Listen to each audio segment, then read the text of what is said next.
प्यारे परीक्षार्थियों, तो सेंटर फॉर एम्बिशन के तहत जो पूर्वावलोकन सीरीज चल रही है घटना चक्र की, उसमें हम एक सबसे महत्वपूर्ण टॉपिक कह सकता हूँ, वो अब डिस्कस करने जा रहे हैं। बहुत ध्यान से उसको समझना है और उसके प्रश्नों को करना है। तो ये है आपका बौद्ध धर्म। बौद्ध धर्म, जैन धर्म और आपका जो वैदिक, उत्तर वैदिक, जिस ब्राह्मण धर्म जो भी है, तो उससे संबंधित प्रश्न शायद संभवतः सबसे ज़्यादा पूछे जाते हैं। प्राचीन भारतीय इतिहास का ये सबसे ज़्यादा महत्वपूर्ण क्षेत्र है, जिससे प्रश्न सबसे ज़्यादा पूछे जाते हैं। छोटी-छोटी बातों को लेके प्रश्न बना दिए जाते हैं और कुछ बहुत डीपली प्रश्न भी धर्म से और उनके दर्शन से संबंधित प्रश्न इसमें पूछे जाते हैं। तो इसी टॉपिक को हम शुरू करते हैं। पहले थोड़े से क्वेश्चन देख लेते हैं, उसके बाद फिर हम आगे बढ़ते हैं। तो ये सेंटर फॉर एम्बिशन का ऑनलाइन प्लेटफॉर्म है, ये टेलीग्राम चैनल है और इसको फ़ोन नंबर से या आप क्यूआर कोड से उसको स्कैन करके उससे जुड़ सकते हैं, सेंटर फॉर एम्बिशन से, और अपने अध्ययन को एक नई दिशा दे सकते हैं और सफलता के मार्ग पर आगे बढ़ सकते हैं। तो देखते हैं, थोड़े से क्वेश्चन देखते हैं पहले, उसके बाद फिर बौद्ध धर्म के बारे में और बुद्ध के बारे में चर्चा करेंगे। बुद्ध का जन्म कब हुआ था? बुद्ध के जीवन की किस घटना को महाभिनिष्क्रमण के रूप में जाना जाता है? बुद्ध की माँ किस वंश से संबंधित थीं? निम्न में से किस राजवंश के अभिलेख से इस परंपरा का समर्थन होता है कि लुम्बिनी शाक्य मुनि यानी बुद्ध का जन्म स्थान था? महात्मा बुद्ध का परिनिर्वाण कहाँ हुआ था? महात्मा बुद्ध का परिनिर्वाण किस गणतंत्र में हुआ था? तो स्थान भी पूछा है और उस गणतंत्र का नाम भी पूछा है। तो इस तरह देख रहे हैं कि आप छोटी-छोटी चीज़ों को लेके प्रश्न सीधा-सीधा बन जाता है। निम्नलिखित राज्यों से किसका संबंध बुद्ध के जीवन से था? अवंती, गांधार, कौशल और मगध। तो इस तरह के बहुत सारे क्वेश्चंस हैं। अलार कलाम कौन थे? बुद्ध के जीवन की 4 महत्वपूर्ण घटनाएँ, जन्म, प्रथम प्रवचन, ये सब, बोध गया, पवित्र स्थल, निरंजना नदी कहाँ स्थित है, ठीक? तो ये सब बहुत छोट प्रश्न पूछे गए हैं। अशोकाराम विहार, और इसमें फैक्ट जो हैं वो बहुत ज़्यादा हैं। गौतम बुद्ध धर्म का जो चैप्टर है, उसमें फैक्ट भी बहुत ज़्यादा हैं। तो हम इस टॉपिक को शुरू करते हैं, डिटेल में पढ़ेंगे, डिटेल में इसको जानेंगे, समझेंगे और प्रश्न करेंगे। तो गौतम बुद्ध,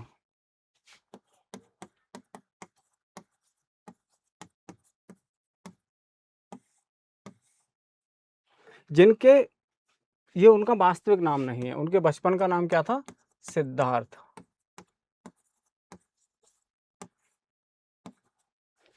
भारतीय परंपरा के अनुसार 563 ईसा पूर्व में गौतम बुद्ध का जन्म होता है। 563 बीसी जन्म। इनकी जो माता है महामाया और पिता कौन है? शुद्धोधन। तो शुद्धोधन जो है कपिलवस्तु का जो शाक्य गणराज्य है उसके प्रधान हैं, और उनकी जो पत्नी यानी बुद्ध की जो माता हैं महामाया, वह कोलीय गणराज्य के माता जो हैं, कोलीय गणराज्य है उसके देवदह वंश की कन्या है, और इनके जो पिता हैं अंजन, वह उस गणराज्य के, कोली गणराज्य के प्रधान हैं। तो उनसे शादी होती है आपके शुद्धोधन की। और जब गौतम बुद्ध गर्भ में आने वाले हैं तो वो एक दिन सपना देखती हैं। सपना क्या देखती हैं? एक श्वेत हाथी, ये जो सपना है, स्वप्न, उसमें क्या देखती हैं? वो श्वेत हाथी, श्वेत हाथी, और अपनी सूंड में एक दिव्य कमल जैसा, दिव्य कमल लेके उनके गर्भ में छोटा होते हुए गर्भ में समा जाता है। यह सपना देखती हैं। सुबह अपने महाराज पतिदेव को बोलती हैं कि ऐसा ऐसा सपना आया है। शुद्धोधन उस प्रश्न को राज्यसभा में समक्ष रखते हैं। तो राज्यसभा में कुछ विद्वान लोग होते हैं जो यह घोषणा करते हैं कि कोई बहुत ही पवित्र आत्मा जन्म गर्भ में आई है, और वह या तो चक्रवर्ती सम्राट बनेगी या फिर वो महान सन्यासी साधु सन्यासी बनेगा।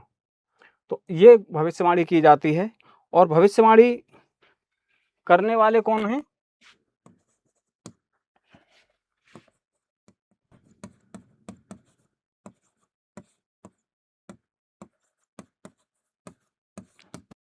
करने वाले लोगों में है काल देवल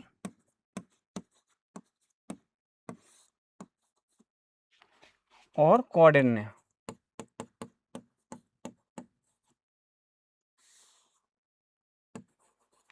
तो ये लोग भविष्यवाणी करते हैं कि जो गर्भ में आया है वह कोई साधारण व्यक्ति नहीं है, कोई दिव्य पुरुष है, दिव्य आत्मा है। और वो क्या है, या तो वो महान चक्रवर्ती सम्राट बनेगी या वो महान ऋषि मुनि बनेंगे। तो उसके बाद गौतम बुद्ध का जन्म होता है। लेकिन गौतम बुद्ध के जन्म के 7 दिन बाद ही इनकी माता का देहांत होता है। माता का देहांत हो जाता है तो उनका जो लालन पालन है वो उनकी मौसी, किस उसका नाम क्या है, प्रजापति गौतमी।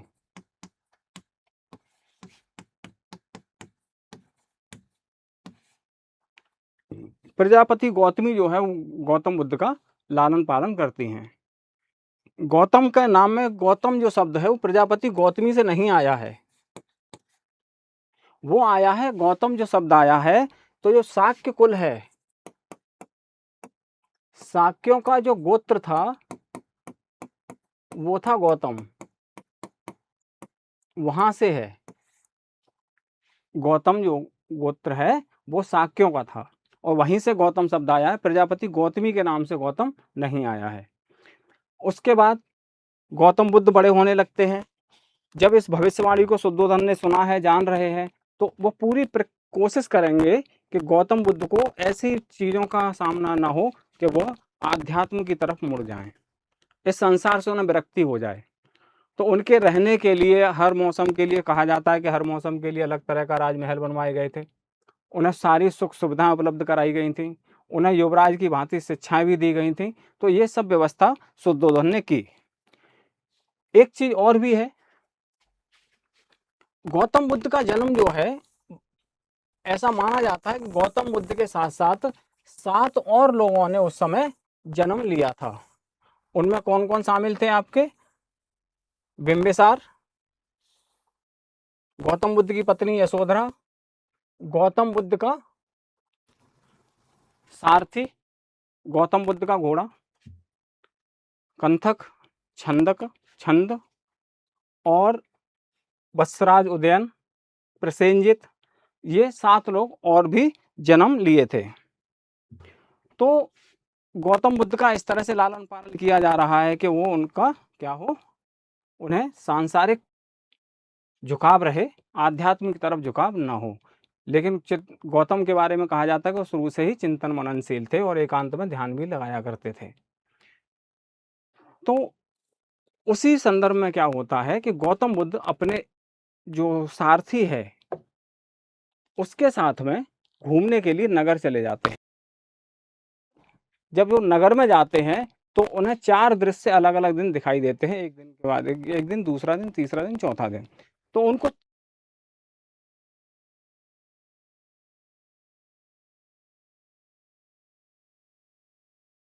बीमार होके मर गया। यानी पहला, वृद्ध व्यक्ति जो पूरी तरह चलने में, वृद्ध व्यक्ति, एक बीमार व्यक्ति जो बहुत बीमारी से पीड़ित था। उसके बाद उन्होंने एक शव देखा। उसके बाद उन्होंने जो अंतिम चौथा व्यक्ति देखा वो एक सन्यासी देखा।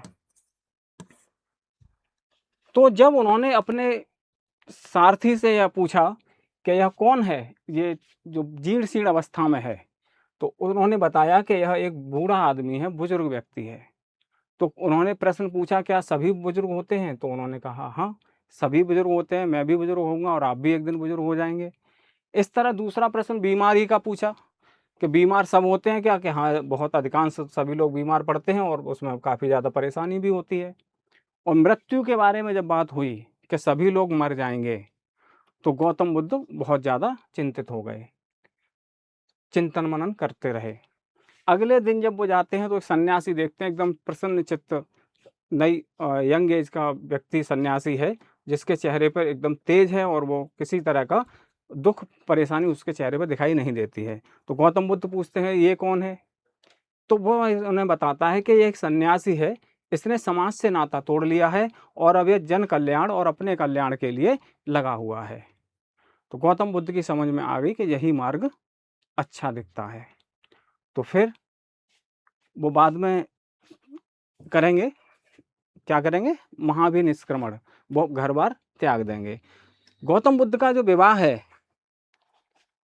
वो 16 वर्ष की आयु में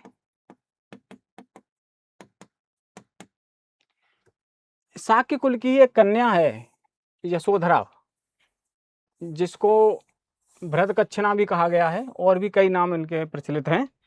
तो 16 वर्ष की आयु में यशोधरा से इनका विवाह होता है। और यह विवाह एक स्वयंवर प्रकार का था, जिसमें एक प्रतियोगिता हुई थी और गौतम बुद्ध ने लगभग 500 के आसपास शाक्य राजकुमारों को परास्त किया था। और उसके बाद इनकी शादी किससे हुई थी? तो इनका स्वयंवर किससे हुआ था? यशोधरा से हुआ था। यशोधरा से शादी हुई, दोनों प्रेम पूर्वक रहने लगे। पहली संतान जो इनके हुई राहुल, एक ही संतान हुई राहुल, वो 12 साल बाद हुई थी शादी के, 28 में। और राहुल के जन्म के समय गौतम बुद्ध के मुंह से ये शब्द निकल गए थे कि एक बंधन और मेरे जीवन में बढ़ गया। तो गौतम बुद्ध क्योंकि मननशील थे तो ये सब चीजें चल रही थी। तो यशोधरा, राहुल और फिर वो 4 दृश्य, और एक घटना और घटी। गौतम बुद्ध को बहुत सारी स्त्रियों के संबंध संपर्क में रखा गया था, आमोद प्रमोद सब कुछ किया जाता था। तो एक रात वो अचानक रात को उठ जाते हैं और क्या देखते हैं कि सभी जो स्त्रियां हैं, किसी के बाल बिखरे पड़े हैं, किसी के वस्त्र बिखरे पड़े हैं, बहुत कुरूप लग रही हैं। जो 2-4 घंटे पहले बहुत सुंदर लग रही थीं, वो अब बहुत कुरूप लग रही हैं। तो उनका उस सुंदरता से मोह भंग हो गया कि उनको यह लगा कि वास्तव में ये सुंदरता है ही नहीं। तो इस तरह के उनके साथ में जीवन में घटनाएं घट रही थीं। और एक दिन वो इन्हीं चिंतन मनन के में लगे हुए और अपना गृह त्याग कर देते हैं। 29 वर्ष की आयु में वह गृह त्याग कर देते हैं।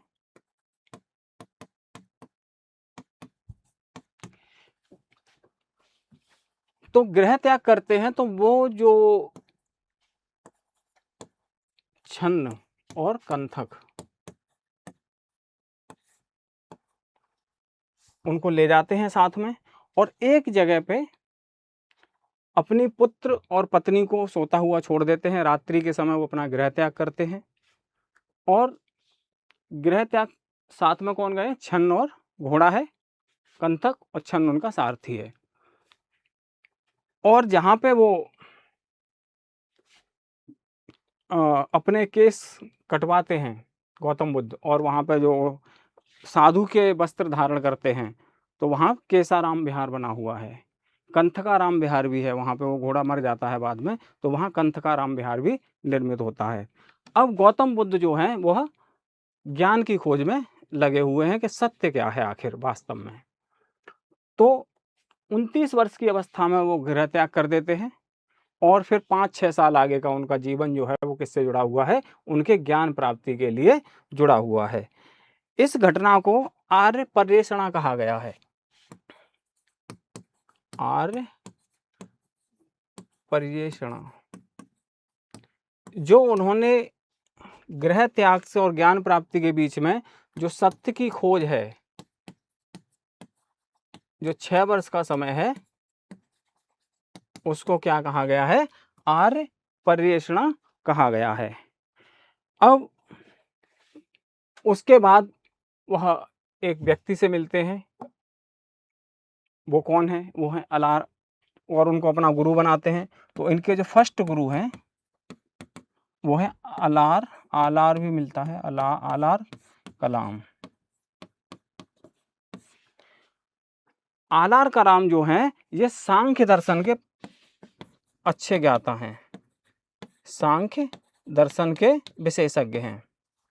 इनसे मिलते हैं, इनसे सांख्य दर्शन सीखते हैं और उसके बाद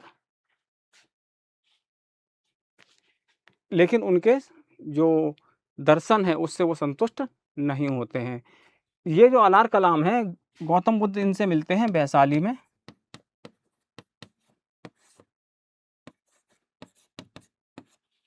और ये जो अलार कलाम है वह केशपुत्र गणराज्य के हैं। कहाँ के हैं? केशपुत्र गणराज्य।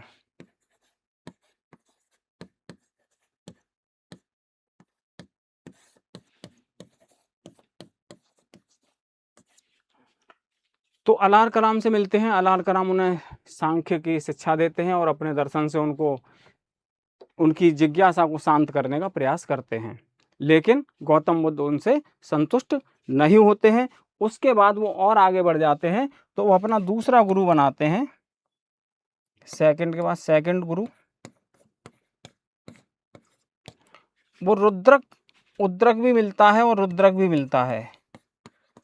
रुद्रक रामपुत्र,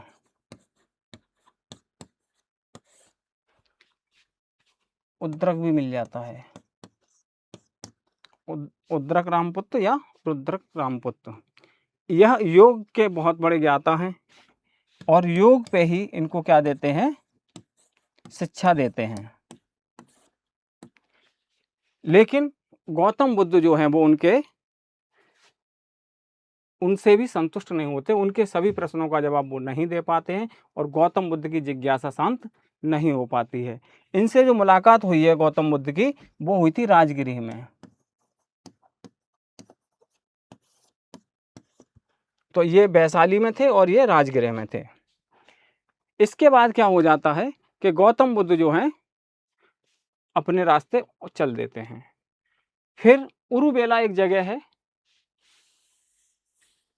वहां पे उनको 5 ब्राह्मण मिलते हैं जो भी उन्हीं के मार्ग पे चल रहे हैं, यानी कि सत्य की खोज में लगे हुए हैं। तो उरुबेला गांव में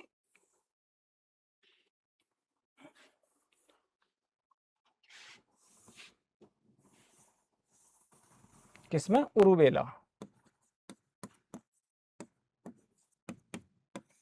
5 ब्राह्मण मिलते हैं उन्हें, लगभग उन्हीं की उम्र के हैं और उनके साथ में तपस्या करना शुरू करते हैं। गौतम बुद्ध के जो 5 ये वो हैं, महानाम, अस्ससी, कौंडिन्य, असंग, ये कुछ नाम हैं। इनके साथ जब वो तपस्या करते हैं और बहुत घनघोर तपस्या करते हैं, आहार त्याग दिया जाता है, लेकिन ज्ञान की प्राप्ति नहीं होती। तो इतने गौतम बुद्ध एकदम मतलब उनकी हड्डियां सी दिखाई देने लगी थी, बिना एक्सरे के सब न, उनके हाड़ को हड्डियों को देखा जा सकता था। इस तरह से बहुत पतले दुबले हो गए थे, लेकिन उनको ज्ञान की प्राप्ति नहीं हुई, सत्य का पता नहीं लगा।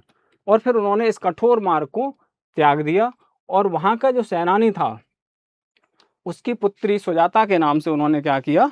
भोजन कर लेते हैं और इस कठोर तपस्या के मार्ग को गौतम बुद्ध जो है वो क्या करते हैं?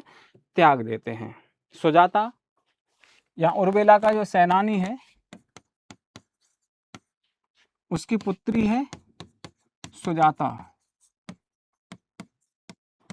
और उनके हाथ का क्या है? बना हुआ भोजन जो है बुद्ध ग्रहण कर लेते हैं।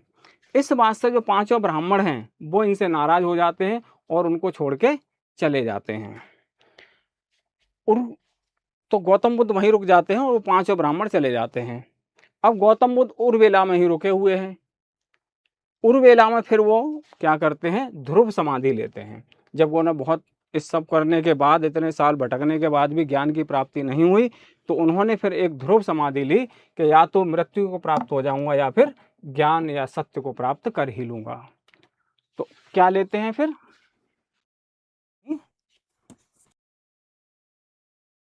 के तट पर जिसे वर्तमान में फल्गु नदी भी कहा जाता है, एक पीपल के वृक्ष के नीचे समाधि लेते हैं। इसको न्यग्रोध भी कहा जाता है और अस्वस्थ वृक्ष भी कहा जाता है।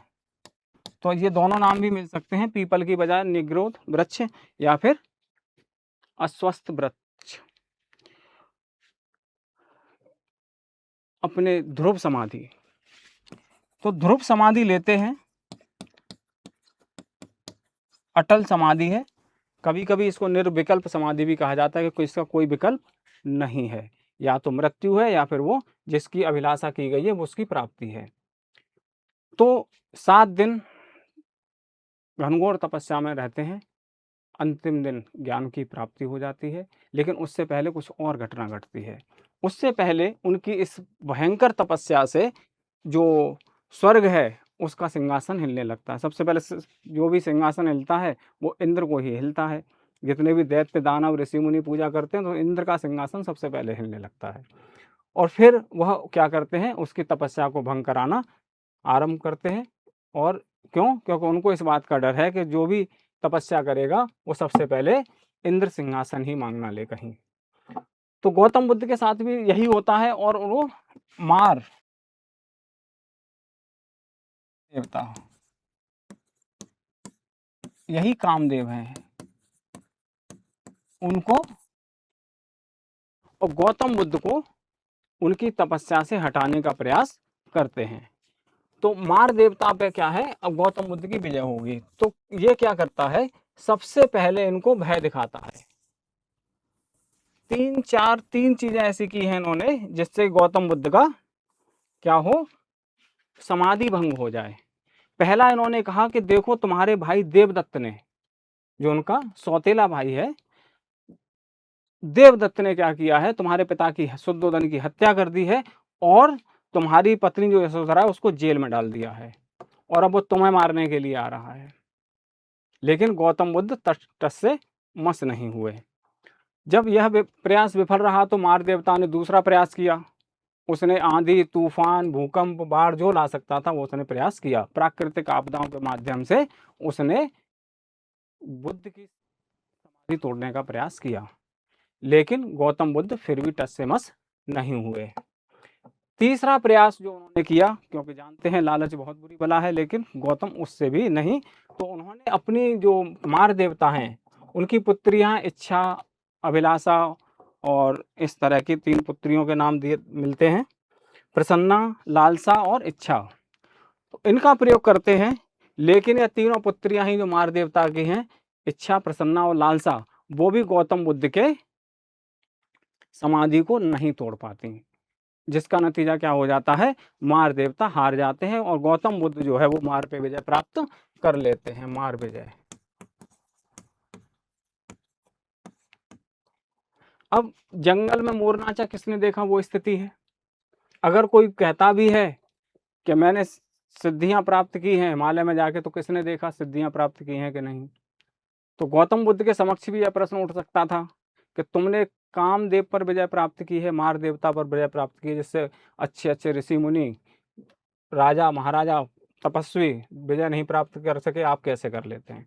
तो उन्होंने भूमि को स्पर्श करते हुए कहा कि जो यहाँ भूमि है, जो पृथ्वी है, वो इसका साक्षी है।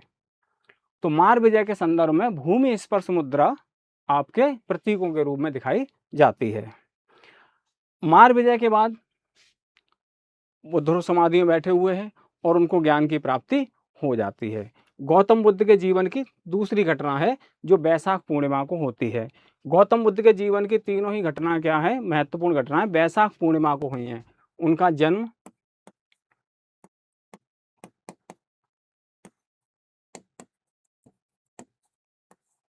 बैसाख पूर्णिमा, जन्म के बाद दूसरा एक और जन्म, ज्ञान प्राप्ति, एक तरह से जन्म ही है नया, वो भी उनका बैसाख पूर्णिमा के दिन होता है। और उनका महापरिनिर्वाण भी बैसाख पूर्णिमा के दिन ही होता है।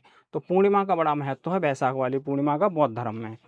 ज्ञान प्राप्ति के बाद गौतम बुद्ध से जो ज्ञान प्राप्त किया है, तो ऐसा नहीं कि ज्ञान प्राप्ति होते ही वो बाहर आए हों और चिल्लाने लगे हों कि मुझे ज्ञान हो गया। उन्होंने उस ज्ञान पर चिंतन मनन किया, उसका विश्लेषण किया, और फिर कहा जाता है कि ब्रह्मा वो इस असमंजस में थे कि इस ज्ञान का क्या किया जाए। तो कहा जाता है कि ब्रह्मा या इंद्र भी कहीं कहीं मिलता है, ब्रह्मा ने उनको आदेश दिया कि इस ज्ञान का प्रसार करो और लोगों को मुक्ति का मार्ग दिखाओ।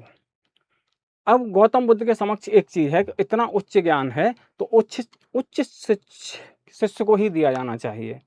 यानी ज्ञान देने वाले को यह भी ध्यान रखना चाहिए कि वो जो ज्ञान दे रहा है वह योग्य व्यक्तियों को ही ज्ञान दिया जाए जो उस ज्ञान का महत्व समझ सकें। यानी हीरे की परख जौहरी को ही होती है। ज्ञान अपने आप में हीरा ही है और अगर आप बुद्धू को ज्ञान देंगे तो वो उस हीरो को भी कुछ नहीं समझेगा, पत्थर समझ के फेंक देगा। लेकिन अगर वो जौहरी जैसे व्यक्ति को मिला है, शिष्य को मिला है, तो वह उसका उपयोग करेगा और सफलता के मार्ग को प्राप्त करेगा। तो ज्ञान के लिए वो अब उनका प्रयास ये है कि सबसे ज़्यादा कौन उपयुक्त है इस ज्ञान को धारण करने के लिए। तो उनके दिमाग में सबसे पहले 2 ही नाम आए, अलार कलाम और उद्रक रामपुत्र। लेकिन इस समय तक दोनों की ही मृत्यु हो चुकी थी। अब गौतम बुद्ध ने फिर आगे सोचा तो उनको 5 वही ब्राह्मण जो उन्हें उरुवेला में छोड़ गए थे, उन्हीं के नाम याद आए कि पाँचों ही योग्य हैं और वो काफ़ी कठोर तपस्या कर भी चुके हैं। तो उनके लेकिन उससे पहले गौतम बुद्ध ने एक उपदेश वहाँ जो निरंजना नदी के तट पर है, तो व्यापारी के बेटे थे। तो गौतम बुद्ध जो हैं, जब वो अपना वहाँ पे ही हैं उरुवेला में, तो 2 व्यापारियों के एक व्यापारी के पुत्र हैं तपस्सु और भल्लिक। तपस्सु और भल्लिक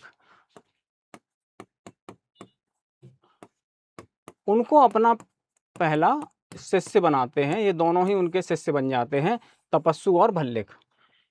इनको जो उन्हें ज्ञान प्राप्त है वो पूरा उनको प्रथम पूरा प्रवचन नहीं देते हैं, थोड़ा-सा ज्ञान देते हैं, उसके बाद उनको अपना शिष्य बना लेते हैं, तपस्सु और भल्लिक को।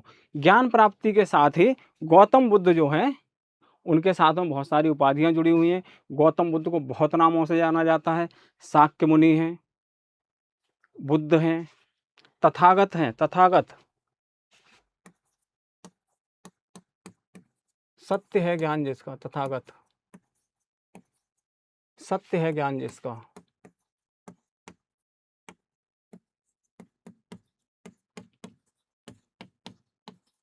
इनको एडविन आर्नल्ड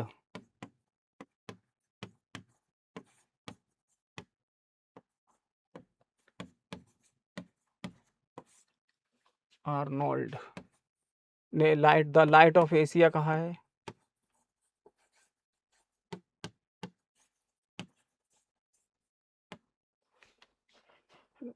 तथागत हैं, शाक्य मुनि हैं, भुवन चक्षु विश्व चक्षु कहा गया है। इनको मोक्ष प्रदान कराने वाला भी कहा गया। बहुत सारी उपाधियाँ बहुत सारे ग्रंथों में गौतम बुद्ध की मिलती हैं, लेकिन मुख्य उपाधि क्या है? तथागत हैं, बुद्ध हैं, लाइट ऑफ एशिया हैं, एशिया का दीपपुंज। तो तपस्सु और भल्लिक को ज्ञान देने के बाद वो आगे चलते हैं और कहाँ पहुँचते हैं?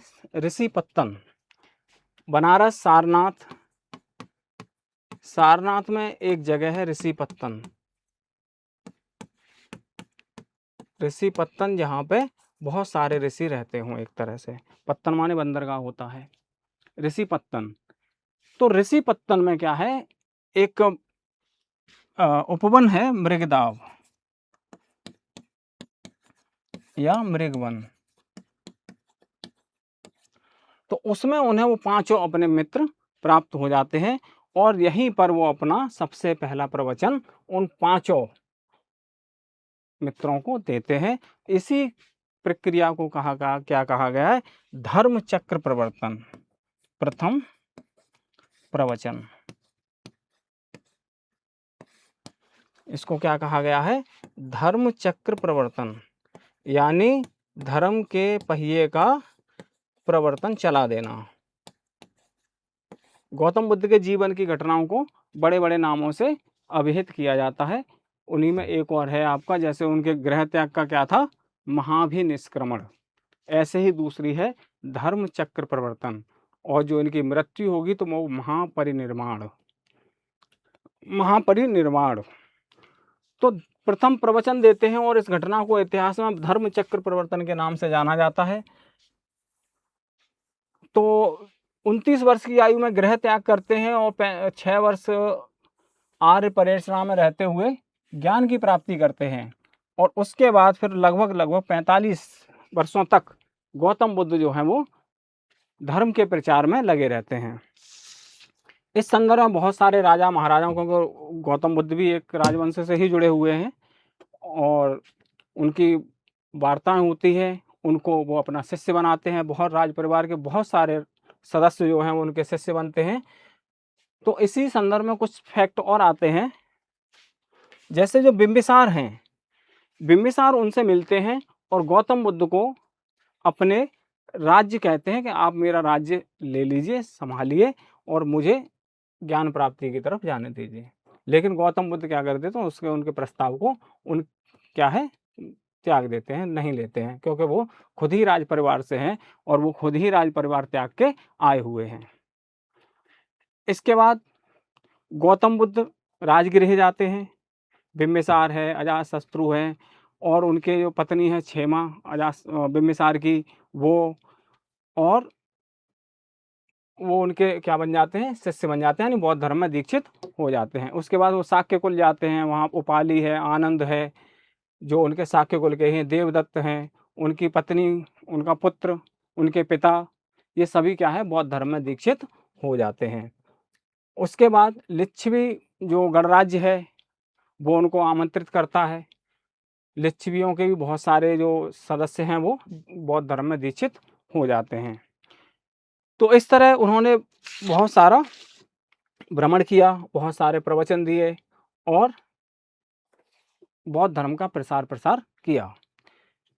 इस संदर्भ में जैसे कुछ चीज़ें मिलेंगी आपको, जैसे मैं आपको थोड़ा सा बता दूं।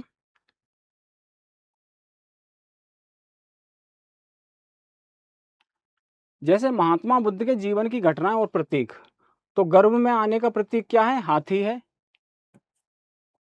जन्म कमल है और वृषभ है। गृह त्याग का घोड़ा है।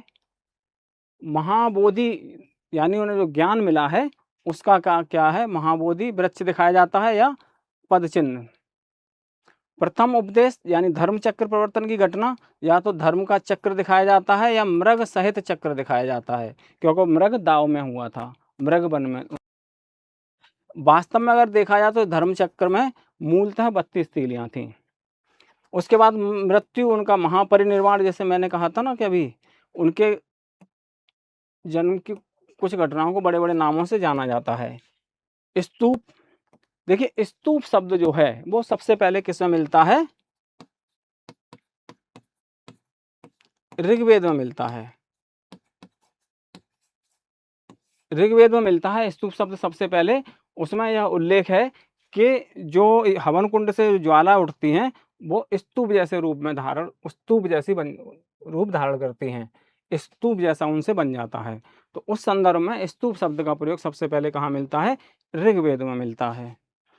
5 ब्राह्मण जिन्हें उन्होंने प्रथम उपदेश दिया था उनको दाना चुगते हुए हंस दिखाया जाता है और मार विजय जो है वो भूमि स्पर्श मुद्रा से जुड़ी हुई है। यह मैं आपको बताना चाहता हूँ कि जो बौद्ध स्थापत्य कला का जो विकास हुआ उसमें सबसे पहले, क्योंकि उस समय मूर्ति पूजा और मूर्ति व्यवस्था स्थापित नहीं हुई थी, तो गौतम बुद्ध का जो चाहे भरोत स्तूप हो, सांची हो, पिपरवा हो, जो भी प्राचीन स्तूप हैं उन पर गौतम बुद्ध को प्रतीक के रूप में दिखाया गया है। अगर हाथी दिखाया गया है इसका मतलब क्या है कि वह उनके गर्भ में आने का सूचक है। अगर बोधि वृक्ष दिखाया गया है और कुछ लोग तपस्या उसको बहुत पूजा करते हुए दिखाए गए हैं, इसका मतलब क्या है, बुद्ध को प्रतीकों के रूप में दिखाया गया। जब महायान विचारधारा का जन्म हो जाएगा और बुद्ध की मूर्तियां बनने लगेगी तब बुद्ध को स्पष्ट तौर पे व्यक्ति पुरुष के रूप में चित्रित किया जाएगा। उससे पहले जो जितनी भी स्थापत्य कला में जो नक्काशी चित्रकारी जो स्तूपों पर की गई है, चैत्यों पर भी की गई हो, वह सब क्या है, उनके प्रतीकों के माध्यम से की गई है। तो इसीलिए ये सबसे महत्वपूर्ण हो जाते हैं इनको याद करना कि कौन सी किसके घटना से संबंधित है, कौन सा प्रतीक उनकी किस घटना से संबंधित है। उसी तरह दूसरा एक ये भी प्रश्न है, जानकारी है कि बिंबिसार और अजातशत्रु को कौन कौन से शासक थे जो गौतम बुद्ध के समकालीन थे। कभी कभी 3-4 शासकों के देते हैं तो उनमें ये पूछ लेते कौन कौन से थे, या फिर ये पूछ लेते कौन नहीं था। तो बिंबिसार और अजातशत्रु दोनों ही हैं। अजास जो पाटलिपुत्र नगर का जो निर्माण कार्य हुआ था और जो उसका उद्घाटन हुआ था, वो गौतम बुद्ध के द्वारा ही हुआ था। और उन्होंने भविष्यवाणी भी की थी कि यह एक महान नगर बनेगा। उसका जो मुख्य द्वार है उसे गौतम द्वार कहा जाता है। उस समय क्या नाम रखा गया था? गौतम द्वार। और जो गंगा घाट की तरह था, गंगा घाट की तरफ था, उसका भी गौतम के नाम से ही नाम रखा गया था। तो ये वाली बात हुई। बिम्बिसार ने भी, अब मैं बताऊंगा अभी, प्रसेनजित, ये कौशल के शासक हैं। प्रसेनजित उन्हीं के समय के हैं। अजातशत्रु बिम्बिसार के वैवाहिक संबंध है प्रसेनजित से। वत्सराज उदयन अवंतीपुत्र मथुरा के शासक हैं। बोधि कुमार सुम सुमार गिरी के भग्ग, ये भी गणराज्य है। और भद्रिक जो उनके शाक्य कुल का ही नरेश है। तो ये जो शासक हैं वो क्या है? गौतम बुद्ध के समकालीन हैं। इस लिस्ट को भी आप, क्योंकि इस तरह के प्रश्न पूछे जाते हैं तो ऐसे फैक्ट याद रखना बहुत महत्वपूर्ण हो जाता है प्री के पॉइंट ऑफ व्यू से। अगर आपसे गलती हो गई तो फिर क्या होगा? आथ्रू क्वेश्चन न होने का बहुत बड़ा कारण बन सकता है वो। तो आपको प्रश्नों की नेचर को जानते हुए उस चीज को याद भी रखना है और याद करना है, चाहे किसी भी तरह याद करें, चाहे कोड बना के याद करें, चाहे कैसे भी, आपको याद वो चीजें रखनी ही पड़ेंगी। नहीं होगा अगर आप इस तरह के क्वेश्चनों में गलती कर जाएं तो। ठीक है, जैसे अवंती पुत्र है। अवंती पुत्र लगता तो है कि वो अवंती का शासक हो सकता है, लेकिन वो कहाँ का शासक है? सूरसेन मथुरा का। तो इस तरह की चीजें बहुत क्लोजली हो जाती हैं। अब गौतम बुद्ध को जो है, गौतम बुद्ध कहीं महलों में तो ठहरा नहीं करते थे। वो आश्रम, कंदराएं और जो झोंपड़ी वगैरह बना दी जाती थी उन्हीं में ठहरा करते थे। तो फिर लोगों ने उनको बाग बगीचे दान में देना शुरू किया। क्यों? क्योंकि वर्षावास की अवधारणा थी। 4 महीने बरसात के दिन क्या करते, बरसात के महीने वो एक ही स्थान पे रुक जाते थे भिक्षु, जितने भी भिक्षु हों, चाहे और भी धर्मों में है, जैन धर्म में भी इसी तरह की परंपरा है। तो वो बरसावास में रुक जाते थे। उस समय नदियाँ बड़े तेज उफान पे रहती थी, पानी, सड़कें उस तरह की नहीं थी। आज तो बहुत सारी सड़कें बन गई, आज भी बरसात में देखते तो सड़कें तालाब बन जाती हैं। तो उस दौर में जब सड़कें पक्की ही नहीं थी और बहुत ज़्यादा बारिश भी होती थी, तो वो फिर वर्षा काल में, जिसको वर्षावास कहा जाता है, वो रुक जाते थे। तो उनके रहने के लिए व्यवस्था की जाती थी। तो बिम्बिसार ने उनको बेलूवन विहार क्या है दान दिया था, जो कहाँ पे है? राजगृह में। राजगृह में ही एक और है, शीतवन है, उसके दानदाता का नाम पता नहीं है, लेकिन वह, यह भी राजगृह में है। ये विशाखा एक स्त्री है जो बौद्ध संघ की से जुड़ी हुई है, और वह एक पूबाराम विहार देती है। यह एक बड़े, जो उत्कल देश है, उत्कल क्षेत्र है, वहाँ के व्यापारी की पुत्री थी। और उसकी शादी कहाँ हुई थी? श्रावस्ती, कौशल। उन्होंने पूर्वाराम विहार दिया। अनाथ पिंडक, अनार्थ नहीं है, अनाथ पिंडक है, अनाथ पिंडक। अनाथ पिंडक ने 18 करोड़ स्वर्ण मुद्राओं से एक विहार खरीदा था, और वह जैतवन विहार था। जैत जो है वो श्रावस्ती के राजकुमार हैं, उन्हीं के नाम पे था ये जैतवन विहार। तो वो अनाथ पिंडक जो है वो 18 करोड़ स्वर्ण मुद्राओं में उस जैतवन विहार को खरीदता है, और वह उनको क्या दे देता है? दान में दे देता है गौतम बुद्ध को। इस घटना का उल्लेख और इस दान का उल्लेख भरहुत स्तूप पे भी मिलता है। उसमें एक चित्र है मंदिर भरहुत स्तूप की दीवार पे, उसमें इस दान को दिखाया गया है। न्यग्रोध और मल्लिका, ये भी श्रावस्ती में है। श्रेष्ठी घोषित उदयन, बसराज उदयन है, बस कौशाम्बी इलाहाबाद वाला एरिया है। घोषिताराम विहार दिया है इन्होंने, और वो कौशाम्बी में है। ऐसे ही जो आम्रपाली है, वह कहाँ है? उसने भी वैशाली में आम्र वाटिका दान में दी है। तो यह कुछ महत्वपूर्ण पॉइंट थे जो आपको याद करने हैं। अच्छा, अब गौतम बुद्ध, मैंने कहा वर्षावास, तो बरसावास में रुका। तो सबसे ज़्यादा गौतम बुद्ध ने बरसावास कहाँ किए थे? सबसे ज़्यादा किए थे उन्होंने बस्ती में, यानी कि आदमी बस्ती में तो रहेगा ही। श्रावस्ती, श्रावस्ती कहाँ है? कौशल की राजधानी है, कौशल महाजनपद। तो श्रावस्ती में उन्होंने सबसे ज़्यादा बरसावास किए हैं। वर्षावास सर्वाधिक, सर्वाधिक वर्षावास कहाँ पे किए? श्रावस्ती में। और बौद्ध धर्म का सबसे ज़्यादा प्रचार और बौद्ध धर्म के सबसे ज़्यादा अनुयायी भी कहाँ पे बनते हैं? वो आपके श्रावस्ती में ही बनते हैं। इसके बाद उनका अंतिम बरसावास है। अंतिम बरसावास जो है वह आपका अंतिम बरसावास जो है वो कहाँ का है? वो वैशाली का है।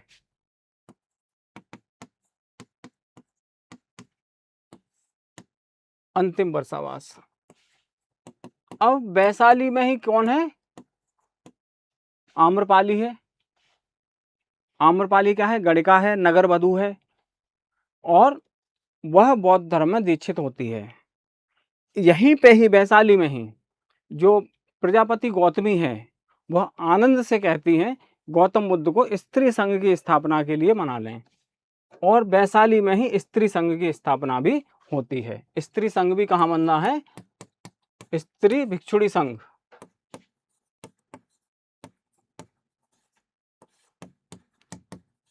यह किसके अनुरोध पे बना है? प्रजापति गौतमी ने अनुरोध किया था पहले, बुद्ध ने मना कर दिया था, लेकिन बाद में उन्होंने आनंद को मनाया, और आनंद के कहने पर गौतम बुद्ध जो हैं वो मान जाते हैं और भिक्षुणी संघ की स्थापना कर देते हैं। कहाँ पे? वैशाली क्षेत्र में। इसके बाद जैसे बुद्ध बहुत जगह जा भी नहीं पाए, जैसे अवंती क्षेत्र है, वहाँ का शासक कौन है? चंड प्रद्योत। अवंती महाजनपद है और उसके शासक है चंड प्रद्योत। तो चंड प्रद्योत जो है वो गौतम बुद्ध को आमंत्रण देते हैं आने के लिए, लेकिन गौतम बुद्ध अस्वस्थ हैं, उनकी आयु हो चुकी है, तो वह आने से मना कर देते हैं, और उनके अपने जगह पर किसको भेजते हैं? महाकच्छायन को। तो अवंती क्षेत्र में जाके महाकच्छायन जो है वह चंड प्रद्योत को बौद्ध धर्म में दीक्षित करते हैं। तो गौतम बुद्ध के जीवन की वो कहाँ कहाँ गए, किन किन से मिले, कहाँ कहाँ उन्होंने भ्रमण किया, बहुत सारे प्रश्न इस तरह के भी पूछे जाते हैं, छोटे छोटे प्रश्न पूछे जाते हैं। अब हम थोड़ा सा प्रश्नों पर विचार करते हैं। उसके बाद उनकी मृत्यु का भी अब एक दो पॉइंट और हैं तो वो भी खत्म करते हैं। गौतम बुद्ध की मृत्यु।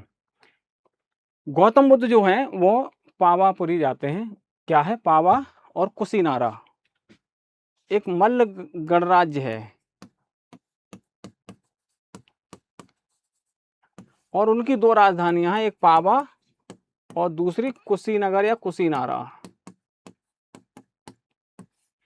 तो गौतम बुद्ध पावा जाते हैं और वहां पे एक लोहार है चुंद, उसके यहाँ वो खाना खाते हैं, और उसमें शब्द जो आया है वो है शुकर माधव। कौन सा? शुकर माधव। इसको शब्द को लेके विवाद है। कुछ कहते हैं कि सुअर का मांस था वो, उसने उनको खिला दिया, और कुछ ये कहते हैं शुकर माधव का मतलब होता है अच्छी तरह से पचने वाला, क्योंकि गौतम बुद्ध की आयु हो चुकी है, 80 वर्ष के आसपास है, और वो शिष्य के यहाँ रुक रहे हैं, तो ऐसा तो है नहीं कि वो ना उल्टा सीधा खिला देगा। तो शुकर माधव यानी अच्छी तरह सुपाच्य भोजन है, वो उन्होंने उसे कराया है, लेकिन गौतम बुद्ध को पेचिश हो जाती है और उनको पेट में दर्द भी होता है।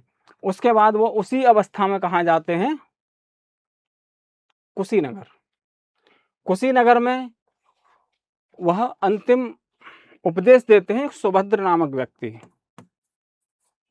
आनंद को भी वो कुछ शिक्षाएं देते हैं, आनंद को भी उपदेश देते हैं, और आनंद को एक आदेश भी देते हैं, और वह आदेश यह था कि जिस प्रकार चक्रवर्ती सम्राट की अस्थियों का या उनका अंतिम संस्कार होता है, उसी तरह मेरा भी होना चाहिए, ये आदेश दे के जाते हैं वो। इसीलिए उनके इस जो अवशेष हैं, अस्थि अवशेष और उनकी चीज़ों के अवशेष, उन पर स्तूपों का निर्माण हुआ, और बड़ी भव्य तरह से उनका क्या है, अंतिम संस्कार किया गया था। तो जो सुभद्र है, यह जो व्यक्ति है, इसी को अंतिम उपदेश दिया है गौतम बुद्ध ने।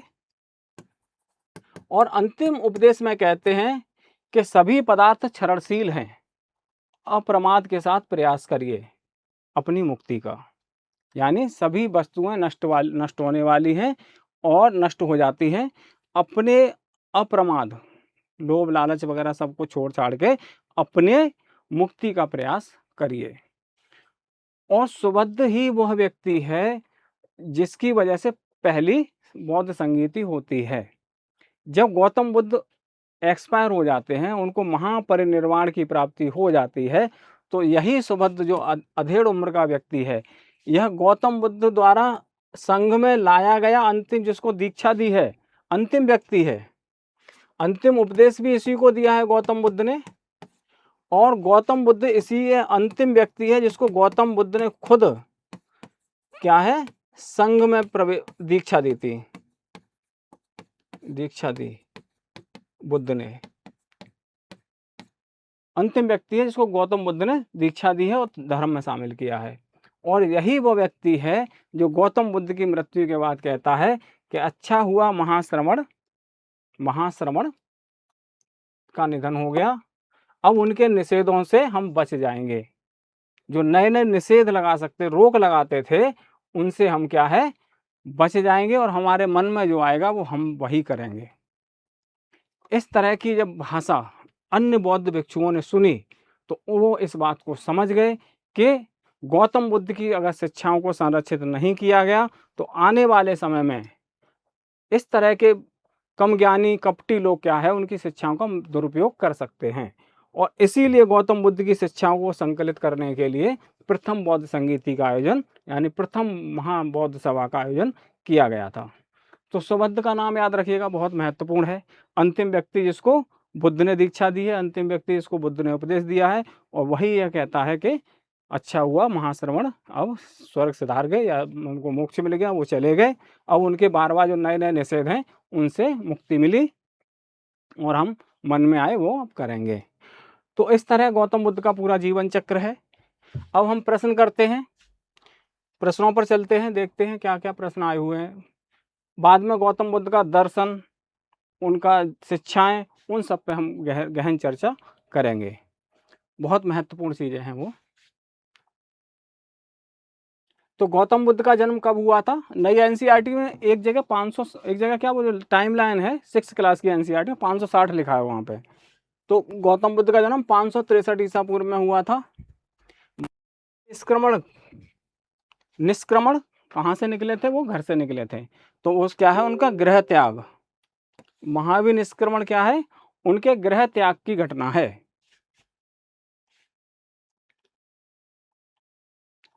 बुद्ध की मां किस वंश से थी? यह कोली वंश।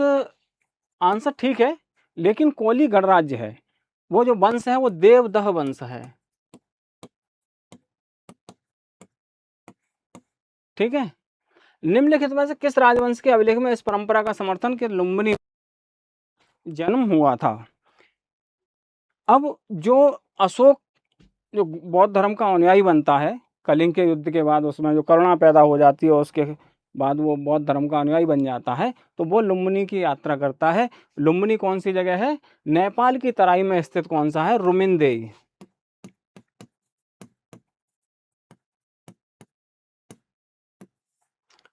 तो रुमिनदेई है। गौतम बुद्ध का जन्म यहाँ हुआ था।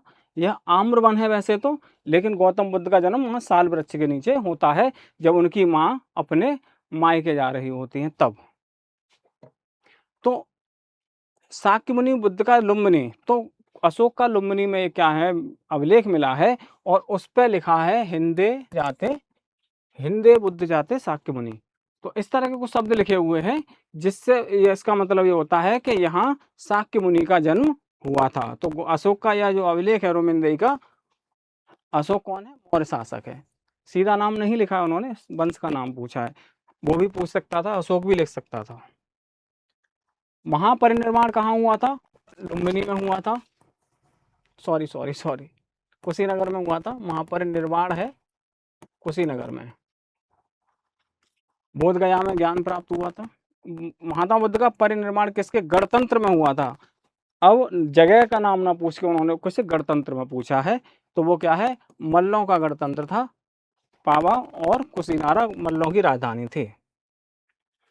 किसका संबंध बुद्ध के जीवन से था, तो मैंने अभी आपको बताया कि वो अवंती नहीं जा पाए थे, वहां उन्होंने महाकच्चायन को भेजा था।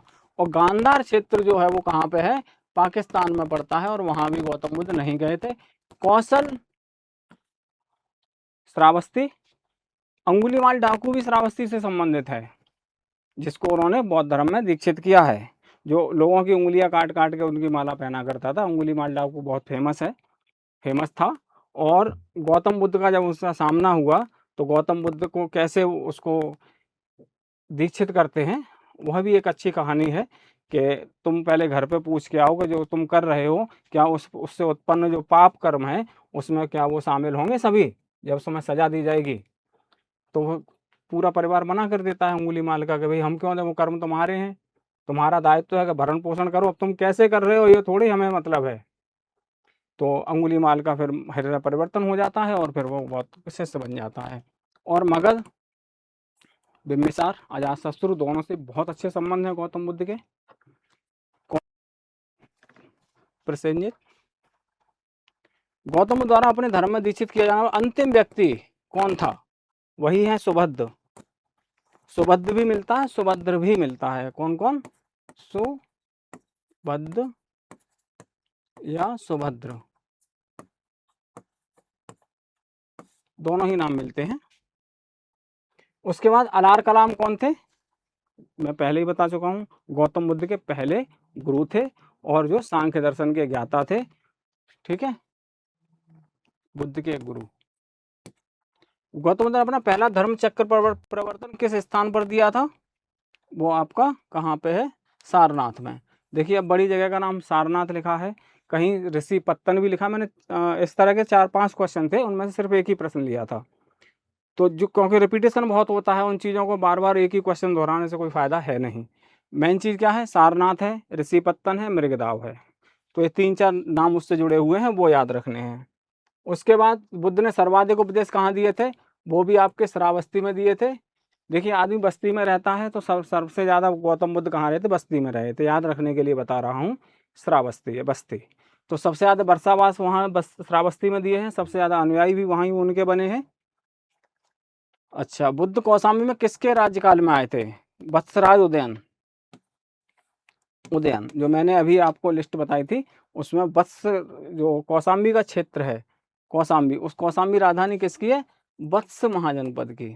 तो उसी के उस वहाँ के शासक कौन है, उदयन। तो उन्हीं के उसमें आए थे। बुद्ध के जीवन की 4 महत्वपूर्ण घटना और उनसे 4 स्थानों का मैचिंग करनी है। तो आप जानते ही हैं कि उनका ज्ञान प्राप्ति हो गया सारनाथ, प्रथम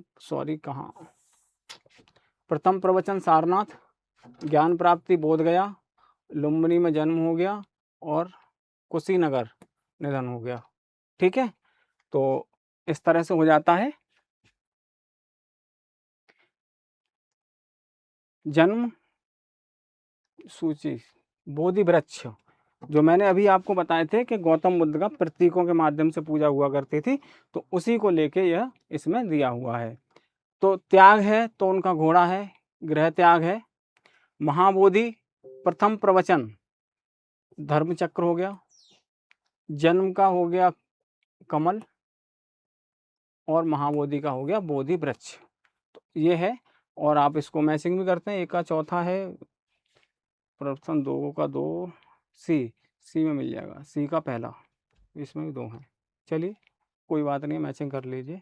1 2 3 4, डी का तीसरा ये रहा।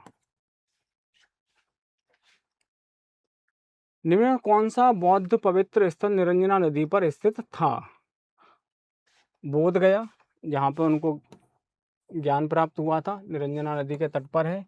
फल्गु नदी कहा जाता है इसको, आज की डेट में आधुनिक नाम है। कुशीनगर में मृत्यु है, ऋषिपत्र में प्रथम उपदेश है, लुम्बिनी में जन्म है। निम्नलिखित में से कौन बुद्ध के जीवन काल में संघ प्रमुख होना चाहता था, देवदत्त, उनका जो ये मौसेरा ममेरा चचेरा जैसा भी भाई है, उनका भाई है, सौतेला भाई है। तो देवदत्त जो है वो गौतम बुद्ध से ज़्यादा, हालाँकि वो बौद्ध धर्म में दीक्षित किया गया गौतम बुद्ध के द्वारा, लेकिन गौतम बुद्ध को वो हटा के खुद ही संघ का प्रमुख बनने का प्रयास करता है। मृत कहा एक बार यह भी प्रश्न आया था कि कौन उनको मारना का प्रयास किया था, कौन भाई था? तो वो देवदत्त। गौतम बुद्ध ने अपनी मृत्यु के उपरांत बौद्ध संघ के नेतृत्व से किसको नामित किया था? गौतम बुद्ध ने अपनी मृत्यु के उपरांत, अपनी मृत्यु के समय किसी को भी संघ का नेतृत्व या बौद्ध धर्म का क्या है, प्रमुख नहीं बनाया था। उन्होंने यह कहा था कि मेरे प्रवचन और जो मेरे शास्त्र, जो दर्शन है, वो शास्त्र है, वही अब शासित करेंगे, और उन्होंने किसी को भी प्रमुख नहीं बनाया था। तो उपरोक्त में से कोई नहीं, ना आनंद को बनाया, ना उन्होंने उपालि को बनाया, ये सब बात है। भिक्षुणी संघ के रूप में स्त्रियों के प्रवेश की अनुमति बुद्ध द्वारा दी गई थी। कहाँ पे दी गई थी? वैशाली में। और सबसे पहले जो इस भिक्षुणी संघ में प्रवेश लेती हैं वो है गौतम बुद्ध की मौसी प्रजापति गौतमी। अशोकाराम विहार निम्न में से किस स्थान पर स्थित है? तो यह अशोकाराम विहार जो है वो पाटलिपुत्र में स्थित है। ठीक है, मैंने अभी बिहार लिखाए थे, एक शायद ये रह गया है। अच्छा, ये दान वाले हैं इसीलिए। ठीक, तो और भी कुछ नाम है। एशिया के ज्योतिपुंज किन्हें माना जाता है? गौतम बुद्ध को माना जाता है। अरविंद आर्नोल्ड की जो बुक है द लाइट ऑफ एशिया। विचार कीजिए, कुशीनगर मल्ल गणराज्य की राजधानी थी, सही बात है। दो राजधानियां थी, पावा और कुशीनगर। महात्मा बुद्ध का महापरिनिर्वाण कुशीनगर में हुआ था, दोनों ही सही बात है, लेकिन इससे कोई मतलब नहीं है कि उनकी व्याख्या की आवश्यकता नहीं है, दोनों ही बात सही है। गणराज्य की राजधानी थी, उसका गौतम बुद्ध की मृत्यु से कोई मतलब नहीं है, या उनके महापरिनिर्वाण से कोई भी वह कारण नहीं है। तो इसीलिए यह दोनों सत्य हैं, लेकिन व्याख्या नहीं करता है। तो ये सब इतने क्वेश्चन थे। अभी हम और आगे बात करेंगे, मतलब अगले विषय में। तो हम जो बौद्ध संगीतियाँ हुई 4, उनमें क्या क्या हुआ, कहाँ हुई, कौन शासक था, किस समय हुई, और महत्वपूर्ण उसमें क्या चीज़ें की गई।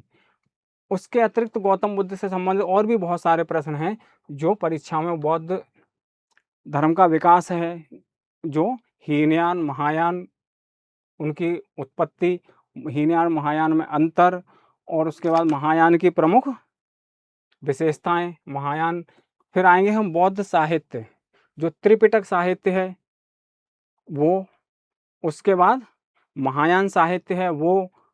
तो बहुत बड़ा टॉपिक है अपने आप में, बहुत सारे इसके अंदर फैक्ट हैं, और बहुत महत्वपूर्ण ये क्षेत्र है सिविल सेवा परीक्षा के दृष्टिकोण से। तो डिटेल में पढ़ेंगे, डिटेल से तैयारी करेंगे, प्रश्नों को समझेंगे, भविष्य में आने वाले प्रश्नों की भी चर्चा करेंगे। हो सकता है कि क्या कैसे क्वेश्चन आ जाएं। तो ठीक, आज के लिए इतना ही, अगले वीडियो मिलते हैं, तब तक के लिए धन्यवाद। Thanks for watching.